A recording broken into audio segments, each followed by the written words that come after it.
नमस्कार, आप देख रहे हैं न्यूज 18 राजस्थान। आपके साथ मैं हूं अभिषेक। सबसे पहले बात सीएम अशोक गहलोत की, जिनका आज अलग अंदाज देखने को मिला। टीवी स्क्रीन पर उनके खास अंदाज की दो तस्वीरें हैं। पहली तस्वीर है बाड़ा पदमपुरा की। इस दौरान सीएम ने ग्रामीणों से मुलाकात की, लेकिन यह मुलाकात सामान्य नहीं थी। सीएम जैसी आत्मीयता के साथ लोगों से मिले, उसे देखकर वहां के लोग भी हैरत में पड़ गए।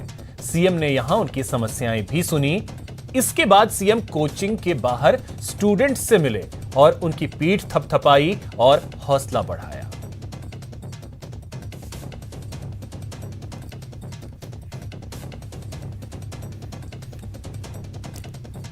तो जयपुर के बाड़ा पदमपुरा और शिवदासपुरा में रुककर स्थानीय निवासियों से बात की, उनकी समस्याएं जानी, कोरोना के बढ़ते केस के बीच लोगों से नाक मुंह ढकने की अपील की। साथ ही एक व्यक्ति का उन्होंने खुद मुंह भी ढका। लोगों से बातचीत के दौरान सीएम ने मुख्यमंत्री चिरंजीवी स्वास्थ्य बीमा योजना के बारे में भी जानकारी ली और इस योजना में रजिस्ट्रेशन करवाने के बारे में जानकारी ली।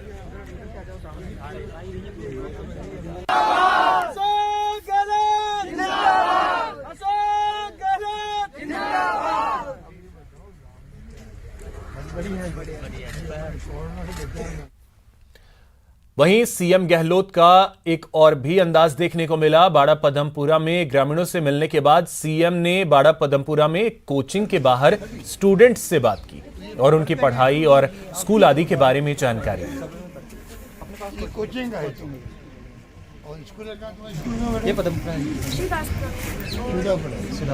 सबकी नहीं कुछ गर्ल्स की बड़ा पदमपुरा है, कुछ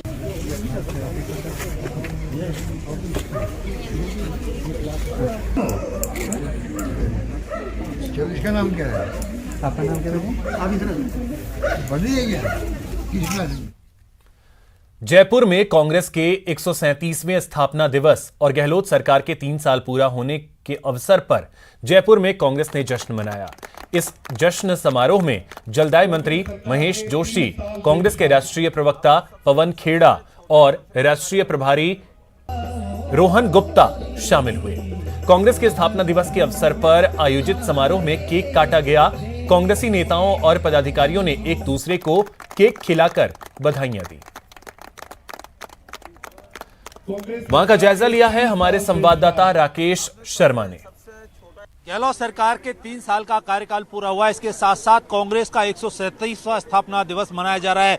जयपुर में बकायदा कांग्रेस ने केक काटा है, केक काट करके सेलिब्रेशन किया है और यहां पर कांग्रेस के वरिष्ठ नेता भी इस सेलिब्रेशन में शामिल हुए हैं।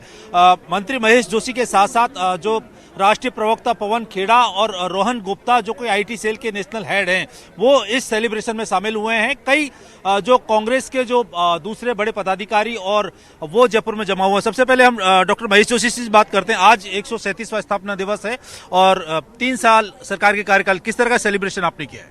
देखिए, दुनिया की सबसे पुरानी राजनीतिक पार्टी, सबसे बड़ी राजनीतिक पार्टी, जिसके गांव-गांव में, ढाणी-ढाणी में देश की एक एक इंच जमीन तक जिसकी पहुंच है, उस पार्टी के 137 साल पूरे हुए हैं। आज हम स्थापना दिवस मना रहे हैं। कांग्रेस की राज्य सरकार के जो शासन के 3 साल बेमिसाल का आयोजन हम लोगों ने कर रखा है।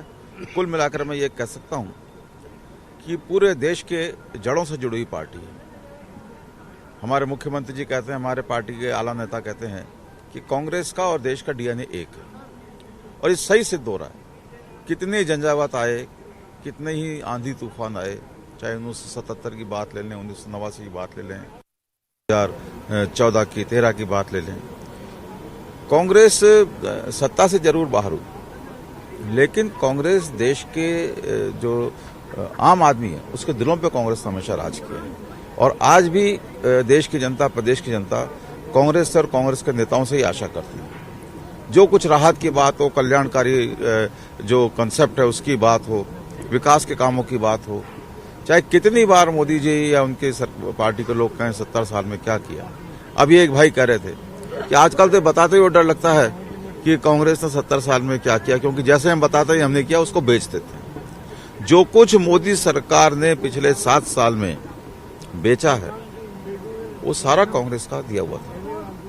जितनी संस्थाएं हैं देश में वो सब कांग्रेस की दी हुई थी। ये लोकतंत्र जिस मजबूती के साथ देश में आज फैला हुआ है, जिसको भारतीय जनता पार्टी और उनके समर्थित विचारधारा के लोग, चाहे वो राष्ट्रीय स्वयंसेवक संघ के लोग हों, चाहे सरकार में बैठे मंत्री हों, जिस तरीके से कमजोर करने की कोशिश कर रहे हैं, ये लोकतंत्र कांग्रेस की देन है। जिस लोकतंत्र के दम पे मोदी जी प्रधानमंत्री बने वो कांग्रेस की देन। न्यूज 18 राजस्थान, जयपुर। कांग्रेस कार्यकर्ताओं को आज राहुल गांधी ने नफरत की राजनीति के खिलाफ लड़ने का संदेश दिया। कांग्रेस के प्रशिक्षण शिविर के समापन सत्र को राहुल ने वीडियो कॉन्फ्रेंसिंग के जरिए संबोधित किया। राहुल ने देश में चल रही धर्म वाली राजनीति को लेकर करारा तंज कसा। देखिए रिपोर्ट। और निश्चित रूप से आने वाला 2023 और आने वाला 2024 हमारा होगा, कांग्रेस का होगा। कांग्रेस की पाठशाला में राहुल का संदेश। शिविर को संबोधित किया। हमारे सबके लिए गर्व की बात है कि 137वें स्थापना दिवस के अवसर पर आज ये शिविर का समापन हुआ। उसमें राहुल गांधी जी ने हम सबको संबोधित किया, कांग्रेस के तमाम कार्यकर्ताओं को, नेताओं को। जयपुर में कांग्रेस कार्यकर्ताओं के लिए शुरू हुआ प्रशिक्षण शिविर राहुल गांधी के संबोधन के साथ खत्म हुआ। राहुल ने वीडियो कॉन्फ्रेंसिंग के जरिए पार्टी कार्यकर्ताओं को सत्य और अहिंसा की विचारधारा के साथ डटे रहने का संदेश दिया। राहुल के संदेश को सीएम अशोक गहलोत और पीसीसी चीफ गोविंद सिंह डोटासरा ने मीडिया के सामने रखा। अभी आपने देखा उनका संदेश जो था वो सत्य अहिंसा की जो भावनाएं देशव्यापी, और जो गांधी जी का संदेश था उन्होंने जिस रूप में विश्लेषण किया, किस प्रकार धर्म को आधार बना के राजनीति हो रही है देश के अंदर। उन्होंने कहा धर्म हमारे लिए सत्य का रास्ता है और धर्म उनके लिए राजनीति है। उनका जो साफ संदेश है कि जो नफरत फैलाई जा रही है, जो डर करके राजनीति की जा रही है, देश के स्वाभिमान के साथ में समझौता किया जा रहा है, जिस प्रकार से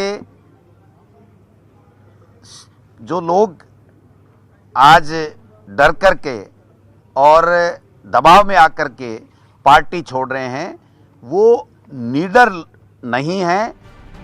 राहुल गांधी ने कांग्रेस कार्यकर्ताओं को महंगाई और बेरोजगारी से लड़ने के साथ ही कृषि कानून की असलियत भी देश की जनता को बताने की अपील की, तो साथ ही कांग्रेस छोड़कर जाने वाले नेताओं पर तंज भी कसा। आपको बता दें कि जयपुर के बाड़ा पदमपुर में आयोजित 3 दिन के इस शिविर को सीएम अशोक गहलोत के साथ ही प्रदेश प्रभारी अजय माकन ने भी संबोधित किया। कांग्रेस के 137वें स्थापना दिवस के मौके पर पार्टी के नेताओं और कार्यकर्ताओं ने धर्म आधारित राजनीति से दूर रहने का संकल्प लिया। देखना होगा कि कांग्रेस का ये संकल्प साल 2022 में पार्टी की मजबूती के लिए कितना कारगर साबित हो सकता है। Dinesh Sharma, news 18 network, Jaipur. Corona को कंट्रोल करने के लिए गहलोत सरकार मरुधरा में वैक्सीनेशन के साथ ही इम्यूनिटी के बूस्टर डोज का दोहरा सुरक्षा कवच तैयार कर रही है। आयुष विभाग इसके लिए इम्यूनिटी बूस्टर अभियान शुरू कर रही है। 1 जनवरी से शुरू होने जा रहे आयुष दवाओं के वितरण वाले इस अभियान में खास तौर पर स्कूली बच्चों पर फोकस किया जाएगा। देखिए रिपोर्ट। आयुर्वेद और होम्योपैथी और यूनानी ये हमारे बूस्टर डोज का काम करेंगे। जिन्होंने मान लीजिए 2 वैक्सीनेशन लग चुके हैं वो लोग भी अगर इसको लेते हैं, या बच्चे या हमारी महिला बहन है या जो 60 प्लस के लोग हैं, उनकी इम्यून सिस्टम मजबूत रहे। ओमिक्रॉन के पांव पसारने के साथ ही स्वास्थ्य विभाग भी सतर्क हो गया है। वैक्सीन के जरिए मरुधरा को सुरक्षित बनाने में लगा है, तो आयुष विभाग ने प्रदेशवासियों को इम्यूनिटी का डोज देने का फैसला किया है। इस बार फोकस बच्चों पर होगा। अभियान 1 जनवरी से शुरू होगा। 1 जनवरी से उन स्कूलों पर विशेष फोकस रखा जाएगा। स्कूल के बच्चों को वो दवाइयाँ दी जाएं। जो गरीब लोग हैं, बस्तियों में रहते हैं, मोहल्लों में रहते हैं, गाँव में रहते हैं, शहरों में भी जहाँ सफाई नहीं होती है, उन जगहों पर विशेष फोकस रखते हुए एक विशेष दवाइयों का वितरण अभियान शुरू किया जा रहा है। आयुष मंत्री की माने तो कुछ दवाओं की खरीद प्रक्रिया पूरी हो चुकी है। इस अभियान में आयुष 64 और संशमणि वटी अश्वगंधा चूर्ण और मुलेठी जैसी दवाइयां दी जाएंगी। विभाग ने सारी प्लान तैयार कर लिया है। दवाइयाँ हमारे पास पर्याप्त मात्रा में मौजूद हैं और बाकी की खरीदारी पहले से जो ऑर्डर्स थे वो उनकी सप्लाई जो है ये कल परसों तक हो जाएगी और 1 जनवरी से विशेष आयुष दवाइयों के वितरण का अभियान शुरू किया जाएगा, जिसमें होम्योपैथी, यूनानी और आयुर्वेद विभाग काम करेंगे। कोरोना की पहली और दूसरी लहर के दौरान भी लोगों ने आयुर्वेदिक दवाओं का सहारा लिया था, तो सरकार ने भी दवाइयों का वितरण किया था। अब फिर से कोशिश की जा रही है कि बच्चों और बुजुर्गों को वैक्सीनेशन के कवर के साथ आयुर्वेदिक दवाओं की डबल शील्ड पहनाई जाए। सौरभ गृहस्थी, न्यूज़ 18 नेटवर्क, जयपुर। और इसी बीच एक बड़ी खबर आपको बता दें, दौसा के लालसोट से बड़ी खबर है। यहां पर बेकाबू बोलेरो ने कोहराम मचाया, ठेले और कई बाइकों को टक्कर मार दी है। हादसे के बाद मौके पर हड़कंप मच गया। हादसे में 5 लोग घायल हुए हैं। 3 गंभीर घायलों को अस्पताल में भर्ती करवाया गया है, जहां पर उनका इलाज चल रहा है। आशीष हमारे सहयोगी अधिक जानकारी के साथ जुड़ गए हैं। आशीष, क्या जानकारी है? बिल्कुल, अभी देर शाम का ये समय था और लालसोट के ज्योतिबा फुले सर्किल के समीप यह हादसा हुआ है। यहाँ पर भीड़-भाड़ का इलाका था और लोगों की भीड़ थी। इसी बीच एक बोलेरो आई, बेकाबू बोलेरो अनियंत्रित होकर जो भीड़ में घुस गई और जिसमें वहाँ मोटरसाइकिलें खड़ी हुई थी और साथ ही जो ठेले खड़े हुए थे उनको टक्कर मारती हुई जो बोलेरो थी वह भी खुद भी दुर्घटनाग्रस्त हो गई। इस पूरे हादसे में 4 मोटरसाइकिल दुर्घटनाग्रस्त हुई है, वहीं जो एक ठेला था वो भी दुर्घटनाग्रस्त हुआ है। पूरी भीड़ में से 5 लोग गंभीर रूप से घायल हुए हैं, जिनमें 5 को लालसोट अस्पताल में भर्ती कराया है। ठीक है आशीष, बहुत शुक्रिया आपका तमाम जानकारी के लिए। सरकारी स्कूलों में शिक्षकों की कमी को खत्म करने के लिए गहलोत सरकार ने बड़ा ऐलान किया है। शिक्षा मंत्री बीडी कल्ला ने शिक्षा विभाग का नया स्टाफिंग पैटर्न की घोषणा की, जिससे शिक्षा विभाग में शिक्षकों के 10,000 नए पद सृजन को मदद मिलेगी। देखिए रिपोर्ट। जहां तक स्टाफिंग पैटर्न का सवाल है, स्टाफिंग पैटर्न भी हमारे लिए बड़ा सुखद है। अभी एसीएस और हमारी बहन जाहिदा जी बता रही थी कि नामांकन हमारा लगभग 8 लाख बढ़ा है। इसमें प्रारंभिक शिक्षा में 5 लाख नामांकन अकेले प्रारंभिक शिक्षा में बढ़ा है और जिसके कारण 10,000 नए पद सृजित हुए हैं। प्रदेश के शिक्षा महकमे का बहुप्रतीक्षित स्टाफिंग पैटर्न घोषित करते हुए शिक्षा मंत्री बीडी कल्ला ने इसे मरुधरा के लिए ऐतिहासिक कदम करार दिया। उन्होंने कहा, प्रदेश के सरकारी स्कूलों में 8 लाख छात्रों का नामांकन बढ़ा है और ये कांग्रेस सरकार की शिक्षा नीति का कमाल है।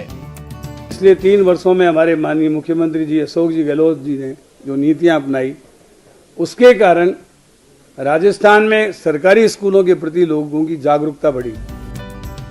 सरकारी स्कूलों में 60 स्टूडेंट के नामांकन पर लेवल 1 के 2 शिक्षक का प्रावधान, 121 से 200 स्टूडेंट के नामांकन पर लेवल 1 के 5 शिक्षक, वहीं 200 से अधिक नामांकन पर प्रत्येक 40 छात्र पर एक अतिरिक्त लेवल 1 शिक्षक की पोस्टिंग होगी।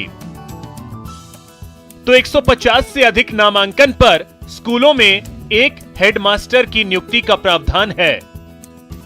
कल्ला ने कहा कि स्टाफिंग पैटर्न से बड़ी तादाद में पदों का इजाफा हुआ है। इनमें 124 वरिष्ठ अध्यापक, 7,663 लेवल 2 और 1 के शिक्षक के साथ ही 2,232 शारीरिक शिक्षक के पद सृजित हुए हैं।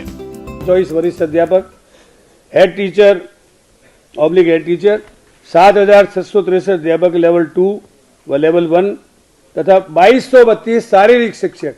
शारीरिक शिक्षकों की मांग रहती थी कि हमारे शिक्षकों की भर्ती कम होती है, तो इस बार काफी पद बढ़ गए हैं। वहीं प्रदेश में तीसरी भाषा के स्टूडेंट के लिए भी सरकार ने बड़ी पहल की है। सरकार ने तीसरी भाषा के रूप में पंजाबी, गुजराती, संस्कृत और सिंधी के छात्रों के लिए भी बड़ा ऐलान किया। स्टाफिंग पैटर्न की सबसे बड़ी विशेषता ये है कि तृतीय भाषा, जिसमें उर्दू, पंजाबी, गुजराती, संस्कृत वगैरह ये आते हैं, इसके पढ़ने वाले 10 विद्यार्थी भी होंगे तो वहां पर हम एक अध्यापक दे देंगे और सर्वाधिक विद्यार्थी जिस स्कूल में होंगे वहां दूसरा अध्यापक भी दे देंगे। शिक्षा मंत्री ने प्रदेश को भरोसा दिया कि सीएम गहलोत की अगुवाई में कांग्रेस सरकार स्कूलों में इंफ्रास्ट्रक्चर को और मजबूत करने पर जोर दे रही है। उन्होंने हर स्कूल का अलग मास्टर प्लान तैयार करने की महत्वाकांक्षी योजना का भी ऐलान किया।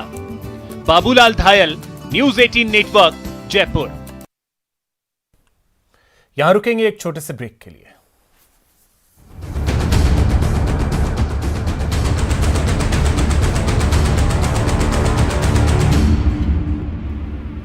ब्रेक के बाद आपका स्वागत है। अलवर के लक्ष्मणगढ़ सामुदायिक स्वास्थ्य केंद्र में स्वास्थ्य विभाग की बड़ी लापरवाही सामने आई है। दरअसल नसबंदी के बाद महिलाओं को जमीन पर लिटाया गया। नसबंदी शिविर में करीब 51 महिलाओं की नसबंदी की गई, लेकिन उसके बाद अस्पताल प्रशासन ने महज खानापूर्ति की। महिलाओं को जमीन पर लिटाया गया। जब मामले की पोल खुली तो अधिकारी मामले को दबाने में जुट गए।